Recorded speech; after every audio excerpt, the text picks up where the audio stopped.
ജയന്തിക്ക് കിട്ടിയതൊന്നും പോരാ. മാപ്പ് പറച്ചിലിനിടയിൽ ശിവനെ അപമാനിക്കാൻ കിണഞ്ഞ് ശ്രമിച്ച് ജയന്തി. ഏറെ ആരാധകരുള്ള പരമ്പരയിൽ അണിനിരക്കുന്നതെല്ലാം പ്രേക്ഷകപ്രീതിയാർജിച്ച താരങ്ങൾ തന്നെ. കുടുംബ ബന്ധങ്ങളിലെ ഇണക്കങ്ങളും പിണക്കങ്ങളും പൊട്ടലും ചീറ്റലും എല്ലാം ഒരേ രസച്ചരടിൽ കൂട്ടിയിണക്കിയതാണ് സ്വാന്തനം പരമ്പര. സ്വാന്തനം വീട്ടുകാരോട് മാപ്പ് പറയാൻ എത്തിയതായി ജയന്തി. സേതുവിൻ്റെ നിർബന്ധമൊന്നു കൊണ്ടു മാത്രമാണ് ജയന്തി അതിന് തയ്യാറാകുന്നത്. മാപ്പ് പറയാനെത്തിയ ജയന്തിയെ അഞ്ജലി നൈസായി ഒന്ന് ട്രോളിയിരുന്നു. പരമ്പരയുടെ പുതിയ പ്രൊമോ വീഡിയോ കണ്ട് ജയന്തിയുടെ സ്വഭാവത്തിലെ മാറ്റം എത്രത്തോളം റിയലാണെന്ന് ഉറപ്പിക്കുകയാണ് പ്രേക്ഷകർ. മാപ്പ് പറയാൻ വന്ന കൂട്ടത്തിൽ ശിവനെ ഒന്ന് അപമാനിക്കാനുള്ള അവസരവും ജയന്തി ഉപയോഗിക്കുന്നുണ്ട്. തനിക്ക് പറ്റിയത് ഒരു അബദ്ധമായിരുന്നെന്നും അതുപോലെ ഒരു അബദ്ധമല്ല ശിവനും പറ്റിയതെന്നും പറഞ്ഞ് ശിവനെ മോശക്കാരനാക്കുന്നുണ്ട്. അതിനു കിണഞ്ഞു ശ്രമിക്കുകയാണ് ജയന്തി. സ്വാന്തനത്തിൽ നിന്നും ഇറങ്ങിയ ജയന്തി ആദ്യം തന്നെ സംസാരിക്കുന്നത് രാജേശ്വരിയുമായാണ്. ശിവനും ഹരിക്കുമെതിരെ രാജേശ്വരി പുതിയ കരുക്കൾ നീക്കുന്നു എന്നറിഞ്ഞതോടെ അതീവ സന്തോഷത്തിലാണ് ജയന്തി. ഒരു പക്ഷേ രാജേശ്വരിക്ക് വേണ്ട എല്ലാ പിന്തുണയും ഇനി നൽകുമെന്ന് ജയന്തിയായിരിക്കും. അതേസമയം രാജേശ്വരി ചെയ്തു വയ്ക്കുന്ന പ്രശ്നങ്ങൾ മൂലം സ്വാന്തനത്തിലേക്ക് പോവാൻ പോലും കഴിയാത്ത അവസ്ഥയിലാണ് അംബിക പറയുന്നത്.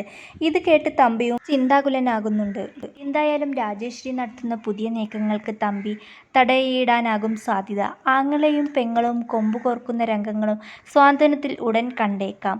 അപ്പവും രാജേശ്വരിക്കെതിരെ ഭീഷണി മുഴക്കിക്കഴിഞ്ഞു. ഇനി അംഗം തുടങ്ങുകയാണ്. സാന്ത്വനവും രാജേശ്വരിയും തമ്മിൽ ഏറ്റുമുട്ടുന്ന അംഗം ഉപാധികളില്ലാതെ ഒരു കുരുക്ഷേത്ര യുദ്ധം തന്നെ. ആ കാഴ്ചകൾക്കായാണ് ഇപ്പോൾ പ്രേക്ഷകരുടെ കാത്തിരിപ്പ്. പഠിപ്പില്ലാത്തത് പറഞ്ഞ് ശിവേട്ടനെ പരിഹസിച്ചു അപ്പു. ഒരാളുടെ സ്വഭാവം നിർണ്ണയിക്കുന്നത് MBA സർട്ടിഫിക്കറ്റാണോ? അഞ്ജുവിന് പിറന്നാളാശംസകൾ നേർന്ന് സ്വാന്തനം പ്രേക്ഷകർ. മിനിസ്ക്രീനിൽ പ്രേക്ഷകരുടെ പ്രിയപ്പെട്ട താരം ഗോപിക അനിലിന് പിറന്നാൾ ആശംസകൾ. ഇന്നത്തെ സ്വാന്തനം എപ്പിസോഡ് അടിപൊളിയായിട്ടുണ്ട്. ഹരിയെയും ശിവനെയും വകവരുത്താൻ കാത്തിരുന്ന രാജേശ്വരിയുടെ അവരുടെ കയ്യിൽ നിന്നും സഹോദരങ്ങളെ രക്ഷിക്കാൻ ശ്രമിക്കുന്ന ബാലേട്ടനെയും ഇന്നലെ വീട്ടിലെ സ്ത്രീകളുടെ ചോദ്യങ്ങൾക്ക് മുന്നിൽ ഓരോരോ കള്ളം പറഞ്ഞ് പിടിച്ചു നിൽക്കുകയായിരുന്നു. എന്നാൽ അതിനിടയിൽ അപ്പു ശിവേട്ടനെക്കുറിച്ച് പറഞ്ഞത് അല്പം കൂടിപ്പോയി. എന്തിനും ഏതിനും ശിവേട്ടനെ കുറ്റപ്പെടുത്തേണ്ടതുണ്ടോ? അതിൻ്റെ ബാക്കിയായി ഇന്ന് അപ്പു അടുക്കളയിൽ വെച്ച് ദേവേച്ചിയോടും അഞ്ജുവിനോടും ശിവേട്ടനെക്കുറിച്ച് പറയുകയാണ്. ഹരിയെയും ശിവനെയും താരതമ്യപ്പെടുത്തിക്കൊണ്ടാണ് അപ്പുവിൻ്റെ സംസാരം. ആ സംസാരം തീരെ ശരിയല്ല. ഹരി പിന്നെ ഇതുപോലെയുള്ള ഏടാകൂടത്തിൽ ഒന്നും എടുത്തു ചാടില്ല. MBA വരെ പഠിച്ചതിൻ്റെ ആകെയുള്ള ഒരു ഗുണം. എവിടെ അപ്പു പറഞ്ഞതിൽ ഒരു കാര്യം കൂടിയുണ്ട്. ആകെയുള്ള ഒരു ഗുണം എന്നാണ് പറഞ്ഞത്. അതായത് ഹരി MBA പഠിച്ചിട്ട് വേറെ ഗുണമൊന്നുമില്ല. പക്ഷേ അഞ്ജലി അതിനെ പറഞ്ഞതിനെ മനസ്സിലാക്കിയത് വേറെ തരത്തിലാണ്.